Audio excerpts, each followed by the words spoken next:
Здраво и добре дојде во епизода 17 Wellcast with Јосиф, поддржан од Домови за стари лица Феникс. Ова епизода не е дебитантна и 17-та е, но за прв пат е во ново студио со нова сценографија, така да денеска така сум под возбуда и под супер позитивна енергија, тоа ќе го надополни нашиот денешен гостин Александар Колев, кардиохирург кој што ми е сограѓанин, велешани и двајцата, и верувам дека ќе добиеш супер информации, инспирации и вредност од денешната епизода, затоа што ќе зборуваме за здравје на срце и некои најчести прашања, митови, дилеми со кои што луѓето се соочуваме поврзани со оваа тема. Затоа проследи ги овие 50 до 60 минути на убав разговор, Google Podcast, Apple Podcast, YouTube, сите социјални мрежи, и слободно остави ни фидбек за твое мислење и за епизодата и за темата.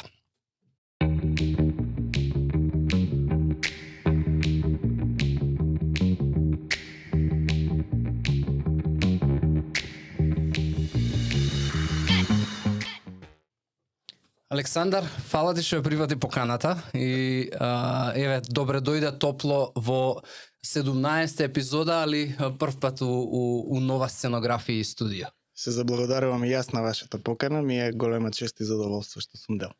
Да, сега си ти тука, не си веќе у Велес, Да. Иако срцето ти е таму. Апсолутно да, апсолутно. Ај вака, пошто заедницава, знаеш, некои луѓе не си човек кој што е многу експониран, можеби медиумски, но мојата перцепција и мислење, затоа што те знам, нели, од Велес, е дека имаш голем квалитет како доктор, но тоа еве заедницата која што го следи овој подкаст и мене лично и моите канали, можеби не го знае, така да чисто да ги запознаеме со тоа, еве, кој е Александар, која е твојата приказка, како дојде до кардиохирург и што е твоева секојдневна работа, освен да оперираш. Добро, кој е Александар? Па има една изрека која што вели јас сум сите луѓе што ме знаат и тука веројатно се содржи филозофскиот одговор на прашањето кој е Александар, сублиматот повеќе работи, нели? Меѓутоа во контекст на вашата емисија и мојата професија, нели, практичниот одговор на прашањето кој е Александар, јас сум специјалист по кардиохирургија, вработен веќе 7 години односно од самото отварање, од самиот почеток на државната клиника за кардиохирургија, универзитетската клиника за државна кардиохирургија. Претходно моето работно искуство се поврзува со работа во мојот роден град, во Велес, потекнувам од Велес, таму сум роден, таму растев. И првата, нели, под докторска кариера ја започнав во општата болница во Велес, каде работев на одделението за хирургија, односно оддел на општа и абдоминална хирургија, некои 4 години, после што со самото отварање на државната кардиохирургија бев повикан од професорот Јовев како одговорен за спроведување на тој државен проект, да бидам дел од тимот, што со задоволство го прифатив и на некој начин ја свичував мојата специјализација од општа на кардиохирургија и денес сега го работам тоа. Да. И знаеш, у цела мислам медицината како и наука и професија е нешто што не можеш, знаеш, нема случај, има можеби, но рано се изфрлаат тие од системот луѓе, а тоа, знаеш, за да бидеш доктор, а да не зборувам хирург и кардиохирург, не е затоа што другарите ти се запишале или нели е трендинг у моментов, туку вистински треба да го сакаш, затоа што сепак е многу одговорна работа и реално се така е како денеска што сподели, се доживуваат и слики кои што не се баш мили и убави за гледање. Така да љубовта имаше како многу одамна за оваа професија? Па да кажам, додека растев, една од областите кои што предизвикуваа интерес кај мене беа медицината, како помалин или како дете, основно може да кажам дека склоноста кон природните науки ја увидов во себе, љубовта кон биологија, хемија, физика. Да потоа се насочам кон интерес за медицината и после завршување на средното образование во гимназијата во Велес се запишав на медицинскиот факултет во Скопје, каде го завршив факултетот, па како што кажав, потоа почнав специјализација општа хирургија, која ја променив во текот на специјализацијата кон специјализација по кардиохирургија. Генерално човек што и да работи, треба да го работи со љубов. Не е исклучено дека многу луѓе во изборот на својата професија не само водени од околината, од родителите или од околината, туку водени понекогаш и од своето лично чувство, се определуваат за избор на некоја професија која понатаму во тек може би се покажува дека е направиле грешка. Живееме динамичен живот со отварање, создавање на нови и нови професии кои што пред 10-15 години не постоеле, и мислам дека во такво едно динамично општество, во такво едно динамично движење, евентуалната грешка при изборот на професијата не би требало да биде фатална и секој може да се пренасочи во текот на својот живот. Моето искуство со медицината е дека како повеќе навлегував во медицината, толку повеќе ја засакував. Од почетокот на моите студии, интересот го имав повеќе кон хирургијата, која што е на некој начин и наука, и уметност, ако сакате така да кажеме, и вештина.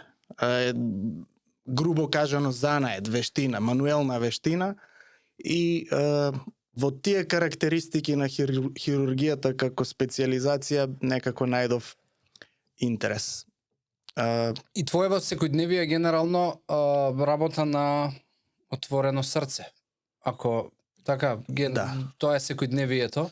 И еве, оно што мене првично денеска како прашање и интерес од уште пред да се договориме за да снимаме епизода е кои се лајфстайл причините, кои се навиките животни кои што човек толку треба долго да ги практикува за да дојде до потреба да се обрати кај тебе, односно да стане нели пациент врз кој што мора да се извршат операции. Не зборуваме, нели, зборуваме за животен стил, не зборуваме за луѓе кои што можеби имаат така кај што генетиката можеби е доминантен причинител за одредена појава поради која што мора да има операција и вродени мани и така натаму, или можеби старост, да кажам, но кои се лајфстайл причините поради кои што ги гледаш луѓето кај тебе на работа? Горе-доле спомнавте некои од работите кои што влијаат на појавата на кардиоваскуларни заболувања. За да дојдеме до одговорот на тоа кој е лајфстајлот или кои се животните навики кои што еден човек може да го доведат до тоа да развие некоја патологија, односно болест на неговиот кардиоваскуларен систем, ќе почнеме од тоа дека теоријата за болестите, современата теорија за болестите подразбира мултифакторијалност. Во текот на развојот на медицинската наука, движењата околу тоа што предизвикува одредена болест се движеле од нејасни кон со откривањето на микроорганизмите почнала да се наметнува теоријата за унифакторијалност за појава на болестите. Луѓето почнале да мислат дека за секоја болест има некој микроорганизам кој што ја предизвикува. Меѓутоа, современата теорија дури и за инфективните болести кои што имаат одреден причинител, микроорганизам, бактерија, вирус или слично, пристапуваат со мултифакторијална теорија, односно не е само до тоа да бидеш изложен, може двајцата да бидеме изложени на некој патоген, но јас да заболам и да развијам потешка клиничка слика, ти, например, да не заболиш или да поминато со полесна клиничка слика, што пак зависи од генетика, зависи од лајфстайл, начин на живот, можеби и слично. Така што мултифакторијалната теорија за појавата на болестите, настанување на болестите, не зборува за причинители, туку зборува за ризик фактори. Кога зборуваме за кардиоваскуларниот систем, тоа е дел од човековото тело, кој што опфаќа голем дел, нели, битен дел, и со самото тоа можеме да зборуваме за многу различни патологии. Патологии на самото срце, патологии на крвните садови, односно на васкуларниот дел. Кога зборуваме за различните патологии на срце, може да станува збор за вродени аномалии, може да станува збор за болести на залистоците, на валвулите во срцето, може да станува збор за срцева слабост, но она што доминира кога зборуваме за кардиоваскуларни болести и е број еден причина за смртност во светот, тоа се болестите кои што настануваат како последица на атеросклерозата. Атеросклерозата по дефиниција е едно генерализирано заболување, од кое што заболуваат сите артерии во човековото тело. Всушност станува збор за дегенеративно заболување и кога зборуваме за ризик фактори за настанок на атеросклероза, имаме внатрешни или непроменливи фактори на кои што не можеме да влијаеме, генетика. Ако нашите родители имале кардиоваскуларна болест, атеросклероза, тоа значи дека многу е веројатно и ние да имаме. Возраста која што вие ја спомнавте, полот, мажите заболуваат почесто од кардиоваскуларни болести. Порано прво се сметало дека тоа може би и доживотните навики, мажите биле посклони кон пушење на цигари, алкохол, малку по боемски начин на живот, меѓутоа утврдено е дека женските хормони ги штитат крвните садови и срцето на жената од појава на кардиоваскуларни болести, така што до некоја возраст на појава на менопауза жените се на некој начин заштитени и помалку заболуваат, меѓутоа понатаму веќе околу 60-65 години се израмнува процентот и на мажи и жени кои што заболуваат од оваа болест. Во поглед на расите, црната раса се смета дека е нешто посклона кон кардиоваскуларни болести. Зошто ја издвојувам атеросклерозата? Атеросклерозата е феномен кој што представува болест на артериите во зависност од тоа каде најмногу ќе се манифестира, може да резултира со болест на коронарните артерии, односно коронарна артериска болест која што се однесува на малите артерии кои што го хранат срцевиот мускул и кога ќе се јави таму може да доведе до инфаркт, срцев, миокарден инфаркт. Може да се манифестира со болести на артериите на вратот или на церебралните артерии, кај што може да резултира со мозочен удар, а може да се да резултира и со појава на промени, односно болести на периферните артерии. Зборувајќи за лајфстајлот, доаѓаме до ризик факторите кои што можеме да влијаеме. Тоа се неколку, како главни: дијабетот, нерегулиран дијабет особено, нерегулирана хипертензија, покачен крвен притисок, хиперлипидемија, односно зголемена количина на маснотии во крвта. Тоа е холестерол, Холестерол, триглицериди, доминантно, тоа е она што се следи. Пушење, цигарите, чадот од цигарите содржи некои 20 материи, штетни материи кои што директно го оштетуваат ендотелот. Може би понатаму ќе зборуваме и за тоа како и што се случува на ниво на крвни садови. Ендотелот е внатрешниот слој на крвниот сад. Значи, артериите имаат 3 слоја, генерално. Внатрешниот слој се вика ендотел и тој е слој кој што ги обложува крвните садови од внатре и слој кој што доаѓа во непосреден контакт со крвта, со Така е. крвотекот. Средниот слој е мускулен слој и тој му дава на крвниот сад еластицитет и однадвор артериите се обложени, односно обвиткани со адвентиција, еден серозен цврст слој кој што му дава на крвниот сад цврстина. Атеросклерозата е болест која што настанува на ниво на ендотелот и до некаде на ниво на средниот слој туника медија. Од ризик факторите, значи мислам дека ги спомнав сите, односно побитните, може да ги наброиме, нели, и стресот и недоволната физичка активност, бидејќи прашањето беше околу животните навики, лајфстајлот, недоволната физичка активност исто така како еден од ризик факторите. Сега, сите овие ризик фактори влијаат на појавата на атеросклероза и срцеви заболувања до одредена мера, меѓутоа најчесто станува збор за комбинација од повеќе ризик фактори.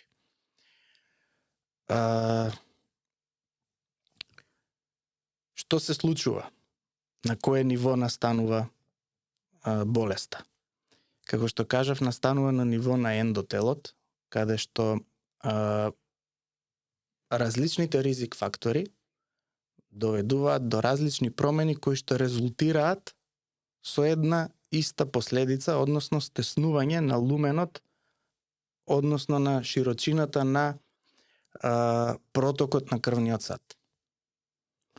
Таквото стеснување, кое што кажавме, може да се манифестира насекаде во организмот, меѓутоа најризично е кога ќе настане на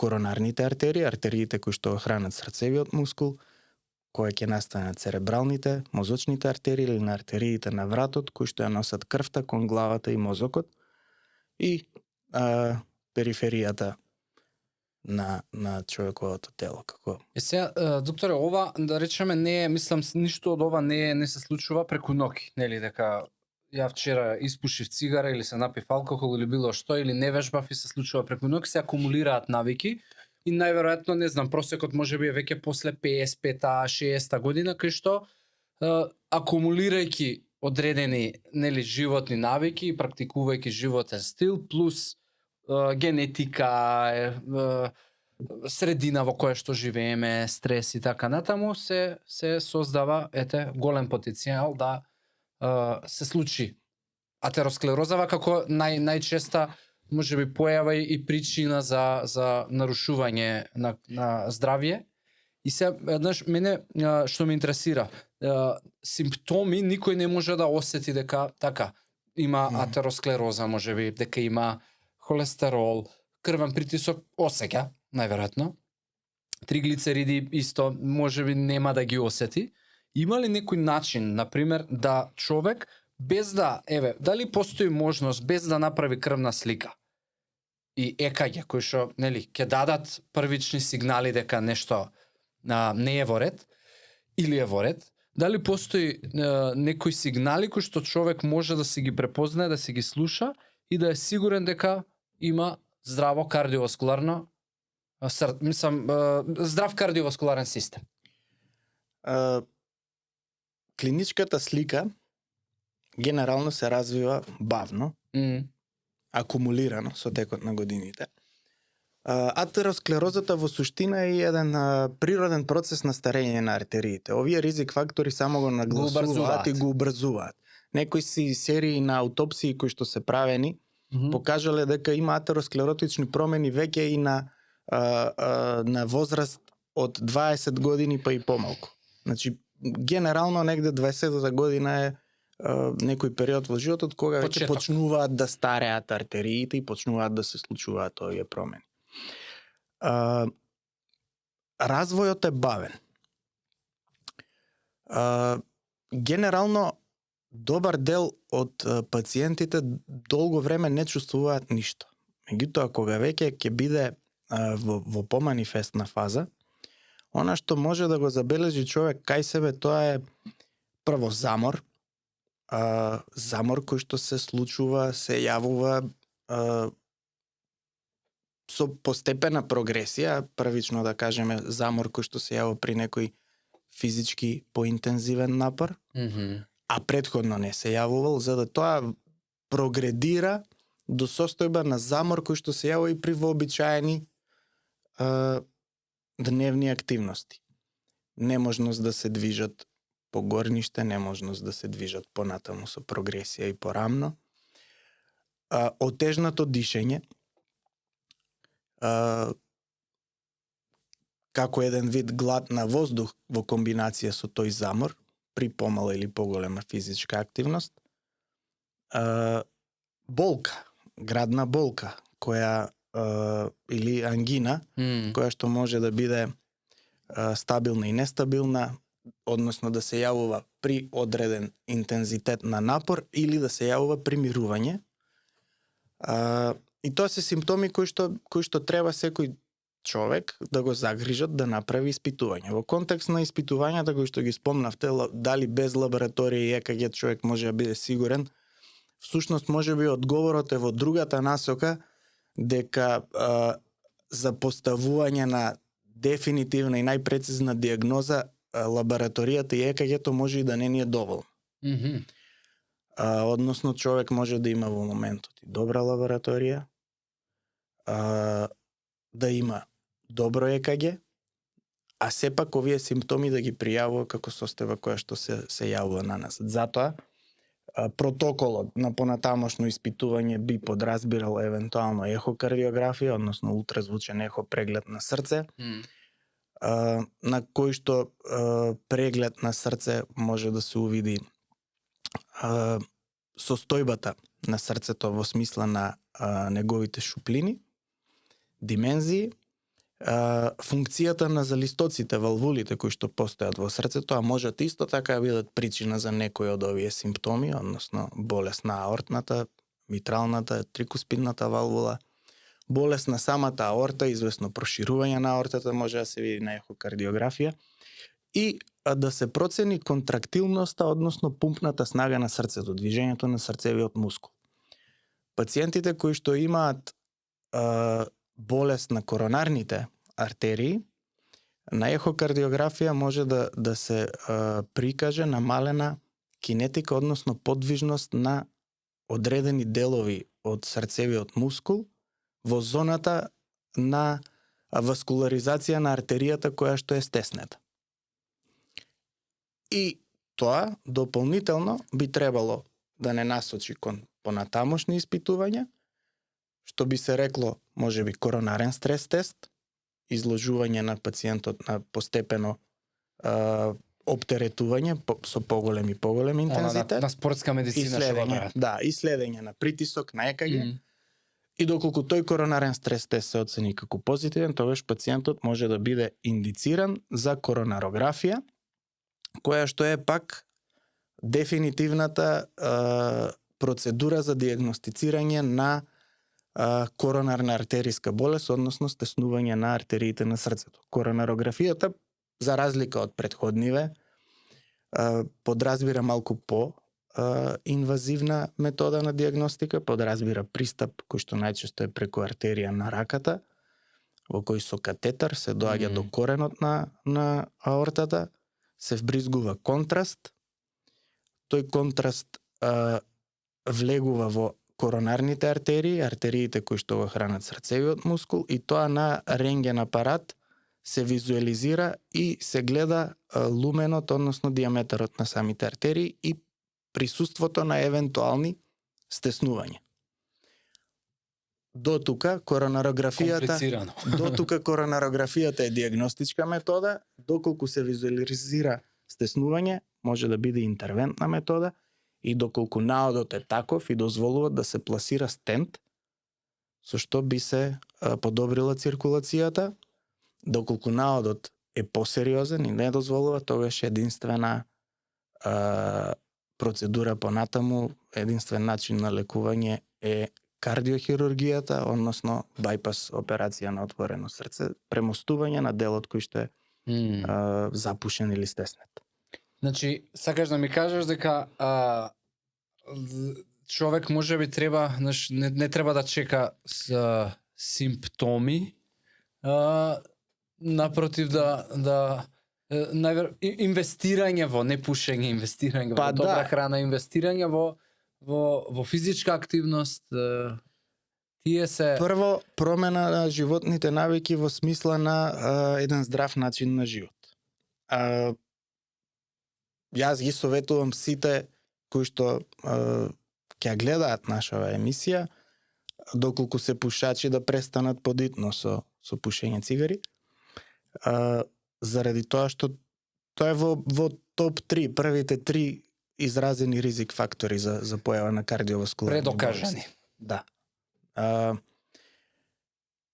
Да се обидат да живеат здрав живот во смисла на практикување на физичка активност. Препораките на Светската здравствена организација се најмалку умерена физичка активност најмалку 150 минути неделно, или интензивна физичка активност најмалку 75 минути неделно. Во тој контекст секако дека препораките се физичката активност да биде рамномерно распределена во текот на неделата, не да се префорсираме за време на сега, викенд или слично. Тука ќе има луѓе кои што нема да сакаат ова да го слушнат, затоа што види има, еве, Томе не знам дали е тука уште, али ќе гледа. Оне мислам онака баш е перформанс човек и е посветен на физичка активност. И многу луѓе кои што јас ги познавам и секојдневно соработувам и се дружам, се посветени доста на физичка активност, која што, колку и да е претерана, мислам дека е подобро него ли неактивност, али еве у контекст на тоа има една терминологија која што зборува за спортско срце, односно за дебелување на ѕидовите на срцето, кое што се јавува најчесто кај луѓе кои што се интензивно физички активни.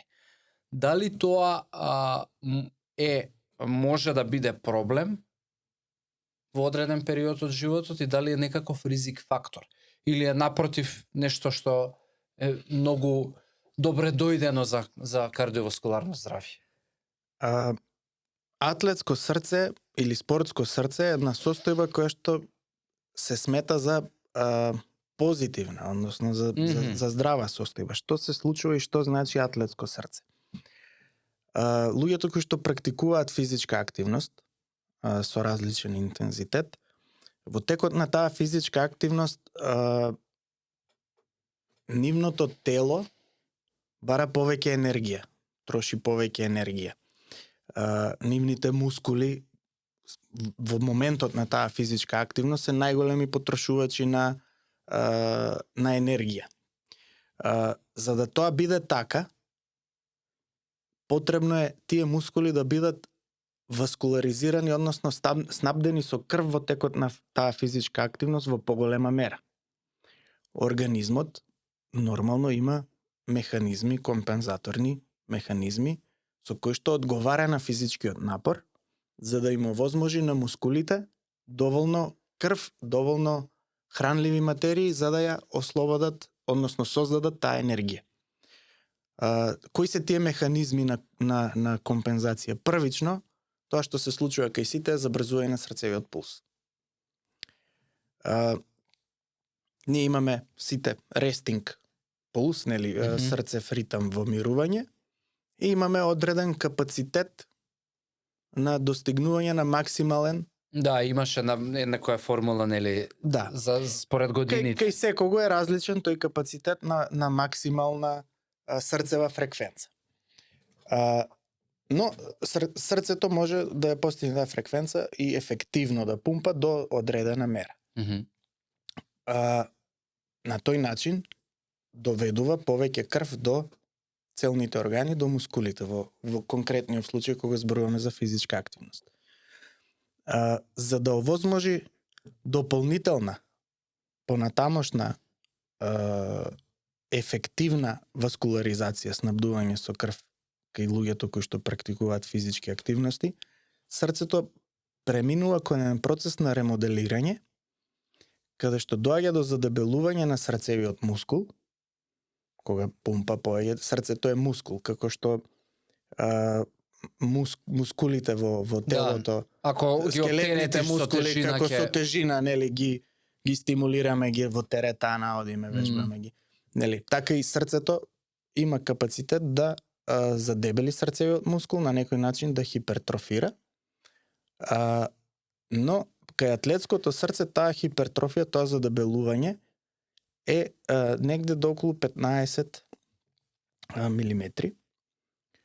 И паралелно со тоа се случува проширување на срцевите комори, односно срцевите шуплини во цело, значи на срцето, за да може да прими повеќе крв и да ја испумпа таа крв.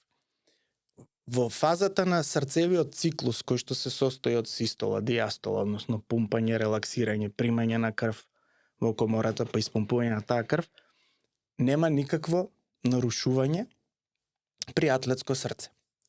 Една од ситуациите кои што се јавуваат е и поспор, спортистите имаат генерално намален пулс, намалена фреквенција, баш заради сите овие работи.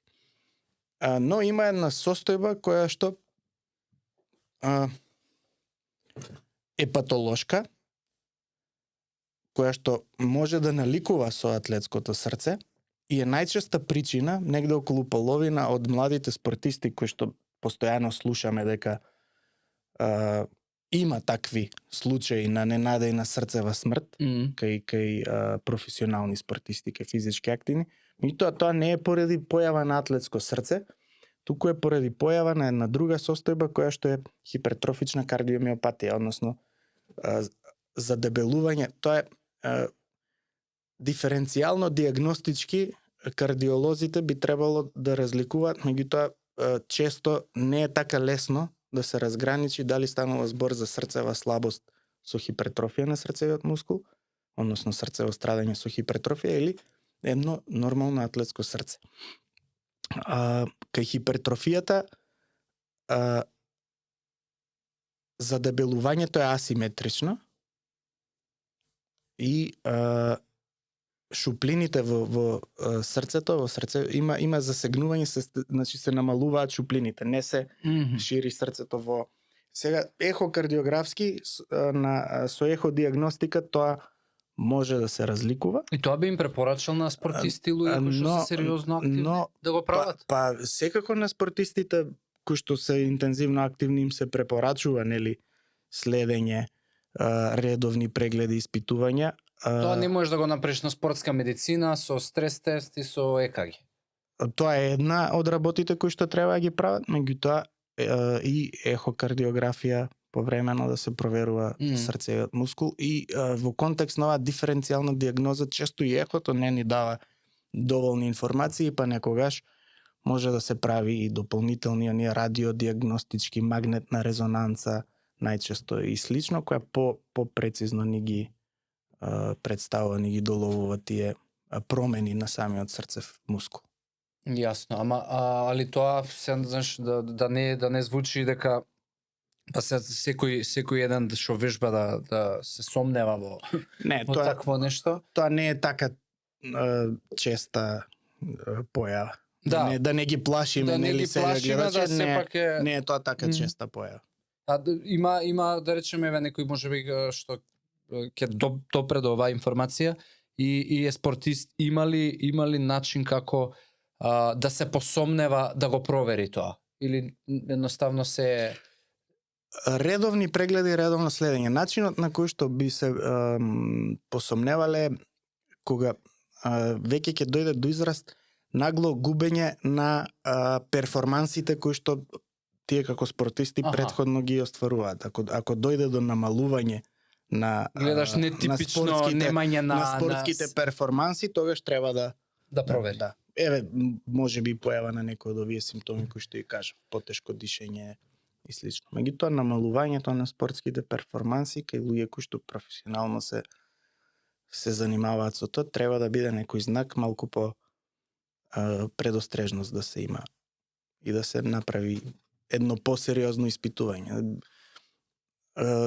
за жал се случува и во најразвиени земји, во Па види, мене ми е, организирани спортски клубови Така, во така. светот се случува некоја срцева па мене ми е аномалија, во слика, срцева слабост да измакне некој. во слика ми е светско првенство беше пред некоја година. Да, мислам европско дека беше. Или европско, се случи играч да падне на терен и да го доживее Кристијан ова за Ериксен. кое што зборуваш, ама преживеа човекот. Да, да. А, и е ретка, мислам е ретка појава, ама ете, Мислам дека кај него беше Или некој друго. пореметување на ритам, не сум сигурен.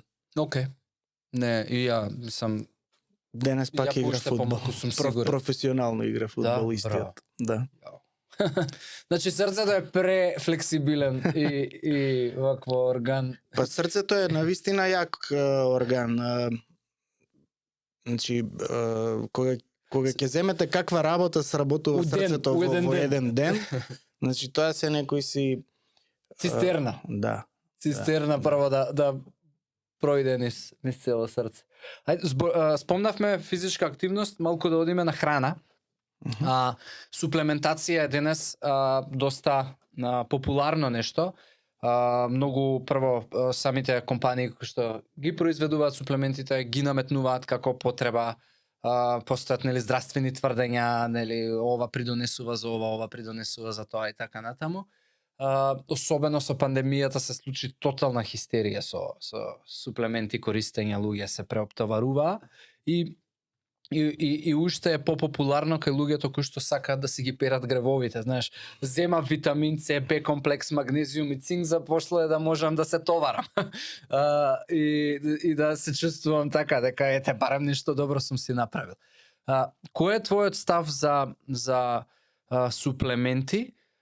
И дали постои суплемент кој што ти би го препорачал како дел од исхраната или би го тргнал во контекст на инвестирање на долг рок во добро кардиоваскуларно здравје? Интересно во вашето прашање искажавте една моја размисла во однос на суплементите и што е тоа што не тера да конзумираме суплементи. На некој начин тоа ни е полесниот начин, или ние алиби, нели наместо малце повеќе да се уозбилам во однос на тоа што јадам, каква исхрана внесувам, дали сум физички активен, нели каков начин на живот водам, ќе купам едно или две апчиња суплементи и со тоа можам да правам што сакам, мултивитаминче и готово можам си. да пушам, можам да пијам алкохол неограничено, значи сето да. За жал нема магична апче. Мојот став околу суплементите не е многу афирмативен. И не е тоа само мој личен став, туку на некој начин многу научни студии кои што се правени. Сега некој од нив можам да спомнам, Џон Хопкинс во Америка, Мајо клиниката, има една студија во Јапонија, една голема америчка мета студија, тие се оние најголемите Кај што студии, собираат. кај што најмногу податоци се анализираат. И не случајно се во Америка, затоа што мислам дека америчкото општество е општество во кое што суплементиве најмногу Со децении. се комерцијално достапни на пазари се конзумираат. Нити една од овие студии не покажа некој значителен, дури во дадени случаи и негативен ефект на подобрување на срцевото здравје. Правени се студии каде што на половина од испитаниците им се давани суплементи, додека на другата половина им е давано плацебо и нема научен доказ околу тоа дека овие суплементи штитат од кардиоваскуларни заболувања. На интернет се достапни овие испитувања, компаниите комерцијално секогаш ќе најдат можеби нешто да прикажат поинаку, но за сега тоа што е како научен доказ или научен труд е ова. Точно е дека одредени материи, одредени субстанци можат да го подобрат срцевото и васкуларното здравје. Еден исклучок во смисла на конзумирање во вид на суплементи е омега-3 масните Тоа ќе те киселини, прашам. кои што сепак се смета дека имаат некој позитивен ефект. Генерално, останатите материи кои што ние конзумираме во вид на суплементи, од оние кои што се издвојуваат за срцево или кардиоваскуларно здравје, би ги издвоил витамин од групата Б, антиоксидансите, витамин Е, посебно витамин С, магнезиумот се издвојува. Меѓутоа, советот е, барајте ги овие супстанци во храната. Внесувајте ги на природен начин. Информирајте се кои производи содржат повише витамин Б, кои содржат повеќе омега масни киселини, кои содржат повеќе магнезиум, кои содржат витамин Е. Значи, тоа е во смисла на грижа за сопственото кардиоваскуларно здравје, вистинскиот пристап. Суплементите, ќе повторам, немаат досега некое позначително влијание на подобрување на срцевото здравје. Сега, тоа е наука, науката е во развој, можеби компаниите, хемичарите ќе изнајдат некој начин преку суплементи да бидат поефективни, да биде поефективно внесувањето на овие витамини, коензими, минерали, но за сега, како што кажав, испитувањата не покажуваат некој посебен ефект.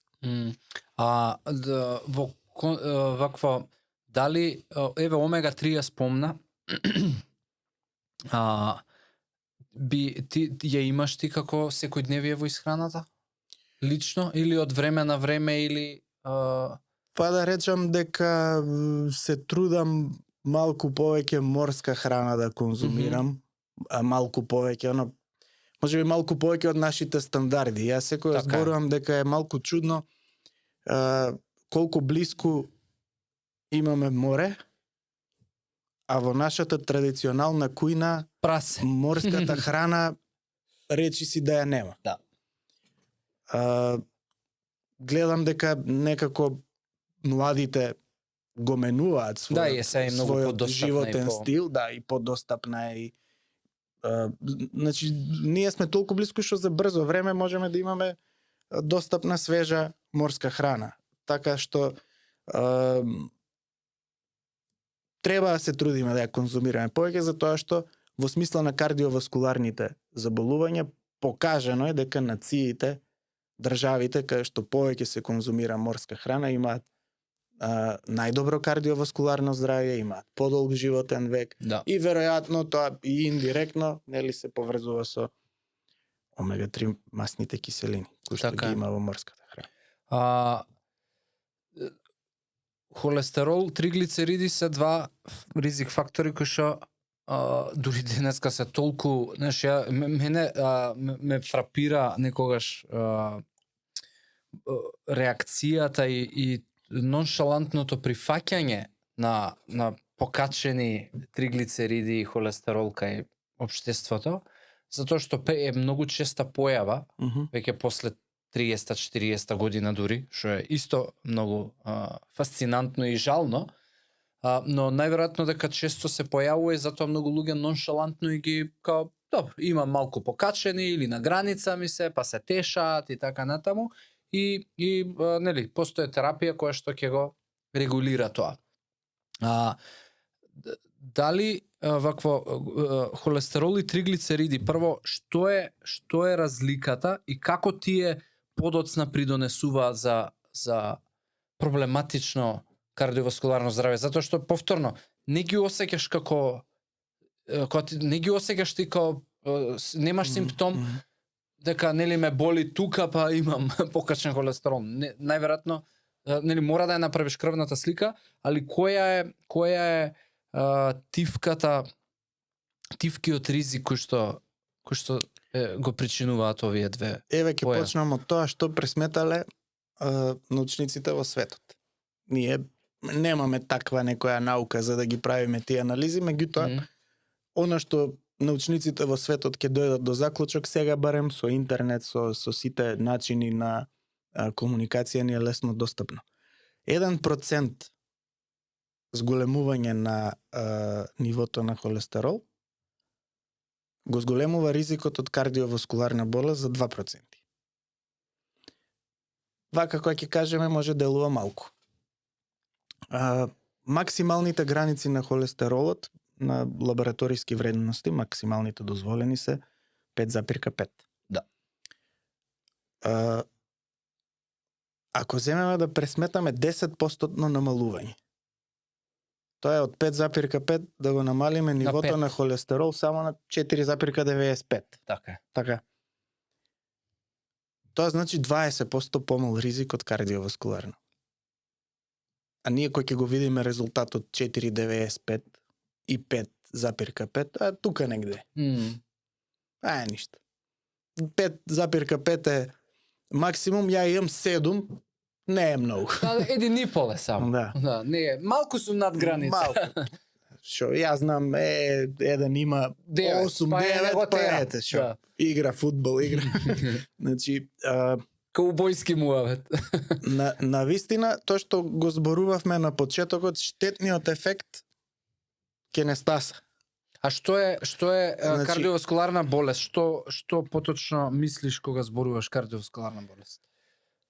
Она што го зборувавме на почетокот, атеросклероза. Како главна причина за овие. Значи сега кој можеби е добро накратко механизмот. Ајде. Да го објасниме што и како зошто се случува. Преска зборувавме малку за начинот на кој што се градени крвните садови. Во состојби на диабет, пушење, нерегулиран крвен притисок, алкохол, старење, масноти, хиперлипидемија, доаѓа до нарушување на интегритетот на ендотелот на различни начини, со различни механизми, меѓутоа ефектот е тој. Диабетот, например, ја зголемува пермеабилноста, пропустливоста на ендотелот за маснотиите кои што веќе ги имаме во крвта, зголемената концентрација на масноти исто така прави низ ендотелот да се пропуштаат во средниот слој на крвниот сад маснотиите. Сите овие механизми стимулираат развој на еден вид инфламаторен воспалителен одговор со моноцитни, леукоцитни, макрофагни клетки и постепено тие липиди кои што низ нарушениот интегритет или зголемената пропустливост на ендотелот навлегуваат во зидот на крвниот сад, тие се таложат овдека. Предизвикуваат воспалителен одговор на собирање на леукоцити, на макрофаги кои што ги дигестираат, всушност ги внесуваат во себе и тој талок се расте. И на тој начин постепено па се наталожува калциум во целиот тој комплексен инфламаторен одговор кој што се случува и се формира плак. Кој што плак со текот на времето кога ќе почне тој процес се повеќе и повеќе се нагласува и притиска кон внатрешноста на крвниот сад и го стеснува луменот. На тој начин се намалува протокот низ соодветниот крвен сад и не доаѓа доволно крв до целниот орган. Кога зборуваме за артериите на срцето, коронарните артерии, тоа значи дека срцевиот мускул не добива доволно крв. И настанува постепена исхемија, која што долго време пациентот, човекот може да не ја чувствува, ако има некој седален, поурамнотежен живот. Меѓутоа, во дадени ситуации на стрес, на нервоза, на покачен крвен притисок, на поголема физичка активност, на поголема физичка активност, па и во ситуации на обемно јадење, кога срцето има потреба да пумпа со зголемена сила, до тој мускул, кој што треба да добие повеќе крв и да пумпа побрзо и со поголема контрактилност, не доаѓа доволно крв и тогаш настапува или градна болка, или прединфарктна, инфарктна состојба. Јасно. И тоа е некако како да фрлиш влажни марамици и пелени така и некако. така некако и се запушува практично Така некако. цевката, односно артеријава. И дали Па дали постои реверзибилност, да не мора да дојдеш со сајла и отварање да треба и буричкање по артериите, дали може со животен стил и нормализирање на навиките да човек тој талок го тргне од малку потешко да се прочисти, меѓутоа може да се успори процесот на Значи ако се создаде одреден талок, тешко да се прочисти. озбилно. Да. Работата е дека ти ако го намалиш холестеролот, најчесто само прогредира намалувањето на Што е тоа? Напредуваат, добро. најчесто само напредуваат.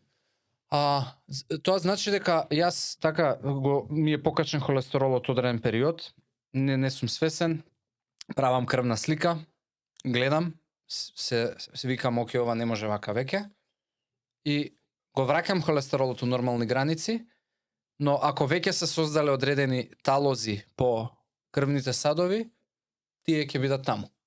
Најчесто е така. Ова не го знаев. И Тоа е веќе дегенеративен процес кој што е настанат и неповрат, мислам нема неповратно најмногу што оштетување. можеме да направиме, да. Ако е тоа во некоја почетна фаза, може и меѓутоа кога ќе се развие еден зрел плак со таложење на калциум, калцифет, тоа е веќе, значи, артериите, ние тоа на луѓето им го кажуваме како бигорот кој што се насобира во цевките, баш така, значи артериите немаат, губат еластичност и тие се цели кога ќе поминеш по нив се тврди, може калциумот да се осети, да се почувствува на допир и немаат, ја губат еластичност. Тоа е веќе калцифицирано. Да, страшно звучи. Страшно звучи и навистина кога ќе се отвори крвен сад, помал или поголем крвен сад во тек на една кардиоваскуларна хирушка интервенција, операција, и страшно и знае да изгледа, да бидам искрен. Уште едно нешто ме интересира во контекст на кардиоваскуларно здравје пред да затвараме. Тоа е уште една пандемија која што е многу поголема, дебелината. И слушаме често, нели, дебелината штети и секој е свесен. Најверојатно недоволно, затоа што се повеќе има и тој што можеби денеска има 15 килограми вишок, најверојатно после 5 години ќе има 20-25 плюс. Што му прави дебелината на срцето? Како е како што го опиша ова убаво со холестеролот, како изгледа една хронологија на настани кога човек има вишок на килограми и која постојано ги покачува?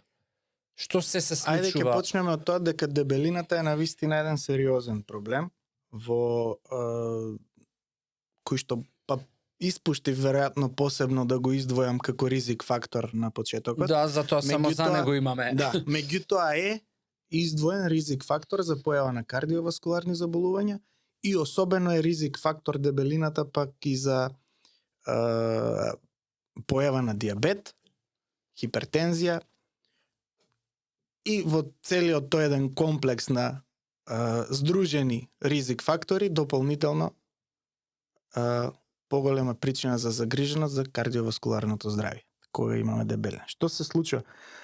Пак некои податоци кои што ги утврдиле америчките научници дека негде половина килограм сало стимулира создавање на околу 9-10 километри мрежа на крвни садови. 1 килограм сало иде негде околу 18 до 20. 18 до 20. А зошто ги создава? За да допре до секоја... За васкуларизација. Значи секоја мора секоја клетка да има... создава... Што значи тоа? Тоа значи дополнително оптеретување на срцето. срцето во текот на денот прави некои 90 до 100.000 Откуцања. отчукување. Кој ќе помножиме тоа со дополнителните километри крвни садови, физички, нели, проста е математиката, колку повеќе работа треба да изврши срцето. Само за да ја Километражава. да, само за да ја избутка крвта, зборуваме сега во услови на еден базален, основен метаболизам, без посебна физичка активност. И колку тоа сега се мултиплицира, кога ние треба да направиме некоја физичка активност. Значи, оптеретувањето колку е поголемо за луѓето со прекумерна тежина, особено со, нели? Тоа значи ако Наталожени имаш масноти. 20 кила, вишок е многу километри, веќе Да. а Да. Значи тоа е како да земеш една вреќа на грб 20 кила и да трчаш со неа. да. И тогаш ќе Да, ама со вреќата ги немаш километрите. ќе сватиш разликата. А дали препорачуваш еве кога го зборуваме тоа, дали човек кој што има вишок на килограми, зборуваме сериозен, не знам кој се кога е веќе патолошка дебелината, ама Па тоа е генерално, нели, се пресметува на body mass index. Така е. Ама ја сметам дека претеризаме веќе над 15-20. Дека веќе е многу. Па Или не е ризично. Ризично е. body mass index нормално 18 до 25 body mass index се смета за окей. Од 25 до 30 е overweight, прекумерна тежина, над 30 веќе е обезност. Да, тоа во килограми се точно не знам колку е, ама најверојатно дека веќе ја памтам, пошто ја имав да речеме во вишок килограм. Да, 25 кила вишок јас кога имав, веќе бев на 30 мислам бев. Така да значи дека веќе над 25 килограми вишок би веќе е висок ризик. И дали у такви ситуации е добре дојдена физичка активност, затоа што па, нели, слушаме, сакаш да ослабеш, биди физички активен, храни се здраво. Дали можеби ти би препорачал да подобро е, слушај, дај прво смени ја исхраната, намали го товарот, за да твоето срце биде по Јас би препорачал и двете, но не интензивна физичка активност, односно повеќе пешачење и кардио тренинг. Значи најдобро би било пешачење. Чудо е колку пешачењето троши калории и колку може да постигнеме ефект со само пешачење. Секако промена во исхраната. Ние навистина дебелината или обезноста е еден проблем на современиот човек. Некаде околу 1/4, 1/5 од луѓето имаат прекумерна тежина. Ако бидеме па толку ригорозни да го следиме до body mass индексот, како што кажавме, јас можеби не делувам кога ќе ме види човек така, меѓутоа по body mass индекс влегувам во overweight. Така што да, види, еве на пример и билдер е overweight. Може да биде 100 Да. килограми со Да. 170 сантими, ама нели да изгледа лин. Да. Чисто, да, затоа што нема сало. Дали салото е проблемот или килограмите се проблемот? Секогаш маснотиите се поголемиот проблем. Океј. Да. Јасни сме. Особено во смисла на ризик за кардиоваскуларното здравје, она типично балканското стомаче, односно таложење на маснотиите околу половината е особено ризик. Рол модел, класичен модел, пример да, за како да, изгледа ризична дебелина. Да. Како, пошто си свесен, пред се доктор и второ, нели, свесен човек за своето здравје, како ти си инвестираш, еве, секојдневно, кои се твоите навики кои што ги акумулираш за кардиоваскуларно здравје? Не зборуваме за дежурствата, знам дека тоа не е инвестиција и е стресно и е прекршување на ритам на спиење, ама еве, што е твоето, твојот максимум што ти го правиш секојдневно? мора да кажам, односно да признаам дека некако во последно време не успевам, без да барам изговори, нели? Некако во последно време не успевам тоа што наназад сум се трудел повеќе години, нели, во текот на животот да го правам. Не успевам толку со толкава мера да го применам. И веројатно повремените лаборатории кои што знам да си ги направам и кои ќе ми покажат малце некоја отстапка, ме тераат посериозно да пристапам на промена на животните навики. Се трудам да бидам физички активен. Се трудам колку што е можно повеќе да пешачам, да избегнувам превоз, нели? Кога дозволува времето, временски прилики и слично, знам да испешачам до водно, тоа во Скопје е навистина нешто што е Дар. блиску, дар, да, и предност, лесно достапно, секој може да издвои еден дел од денот, особено за викенд, а добар дел можеме и во работни денови сега. Како се продолжува денот, нели, во пролетни, во летни денови, секој дневно да пропешачиме малку наводно на чист воздух. Спортувам секогаш кога има прилика, се трудам еднаш неделно фудбал да играм. Порано повеќе возев точак, точакот ми е на некој начин и кардио и психолошка релаксација.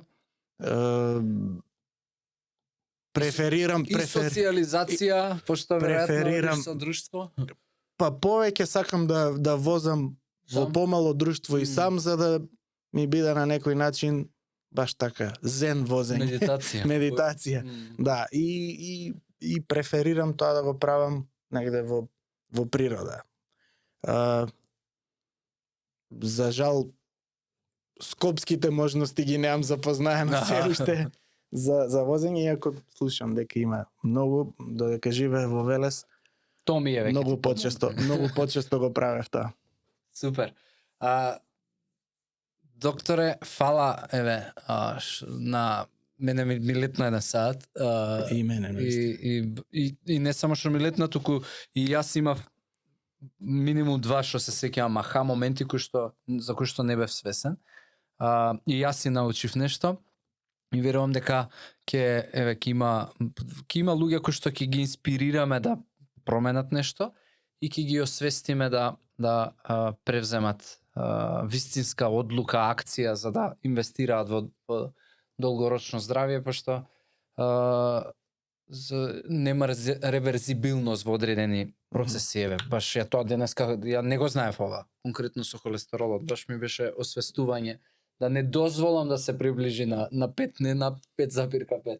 Така да фала уште еднаш што ја прифативте поканата на многу брз и едноставен начин и се надевам ќе имаме прилика пак да си разговараме. Да, сега да се заблагодарам и јас. Секогаш е добро да се зборува за здравјето, кардиоваскуларното здравје, здравјето воопшто. Секогаш е добро луѓето размислуваат за превенцијата. Една анекдота или легенда од Кина вели дека кинескиот цар му давал плата на царскиот доктор додека се сите на дворецот здрави. Кога некој ќе се разболи, престанувал да му дава плата. Така што тој доктор на кинескиот царски дворец морал да внимава луѓето да не се разболат, за да може да преживее, да земе плата, нели? Односно, уште тогаш се насочувал кон превентивата. Ова го кажувам и се што кажавме всушност денеска, мислам дека темата е многу широка за да можеме да зборуваме за се, меѓутоа барем малку оние кои што ќе не гледаат и ќе не слушаат да им создадеме една поголема предострежност, да се заинтересираат повеќе за сопственото здравје, да прогуглаат нешто, да побараат дополнителна литература, да си ги следат почесто лабораториите, да си прават почесто прегледи и како што кажав, да се интересираат повеќе за да го подигнат степенот на нивното здравје.